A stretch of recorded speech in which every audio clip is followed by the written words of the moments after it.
भोपळे कॉलेजमध्ये निरोप, शुभेच्छा व सत्कार समारंभ उत्साहात संपन्न.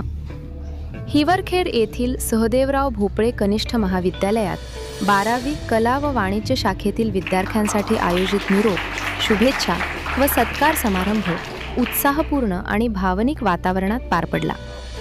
या समारंभाची सुरुवात क्रांतीसूर्य महात्मा ज्योतिराव फुले व क्रांतिज्योती सावित्रीमाई फुले यांच्या प्रतिमेचे पूजन व हारार्पणाने झाला.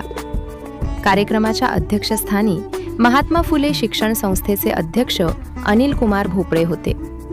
प्रमुख उपस्थितीत संस्थेचे कार्यवाह तथा नगरसेवक श्यामशील भोपळे, माजी विद्यार्थी व विरोधी पक्षनेते नगरसेवक रवी घुंगड, नगरसेवक रामेश्वर हागे, ग्रंथमित्र रामेश्वर पोहेकर, प्रेस क्लबचे अध्यक्ष सतीश इंगळे, सचिव जमीर शेख आणि सहकार्यवाह स्नेहल भोपळे उपस्थित होते. यावेळी प्राचार्य संतोष कुमार राऊत यांनी प्रास्ताविकात निरोप हा शेवट नसून नव्या यशस्वी प्रवासाची सुरुवात असल्याचे सांगितले. माजी विद्यार्थी रवी घुंगड यांनी आपल्या महाविद्यालयीन आठवणींना उजाळा देत विद्यार्थ्यांना मोठी स्वप्ने पाहण्याचा व ती पूर्ण करण्यासाठी सातत्याने प्रयत्न करण्याचा संदेश दिला. संस्थेचे कार्यवाह श्यामशील भोपळे यांनी शिक्षणातून संस्कार, शिस्त व परिश्रम यांचे महत्त्व अधोरेखित केले.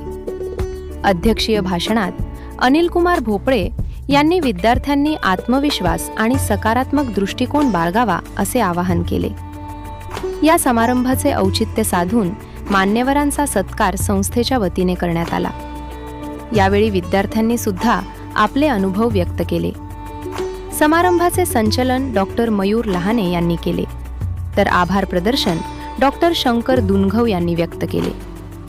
कार्यक्रमाच्या यशस्वीतेसाठी पर्यवेक्षक गणेश खानझोडे यांच्या मार्गदर्शनाखाली कनिष्ठ महाविद्यालयीन शिक्षक निलेश गिऱ्हे, हरिविजय दुधे, स्नेहा शुक्ला, गजानन खारोडे आदी शिक्षक व कर्मचाऱ्यांनी परिश्रम घेतले.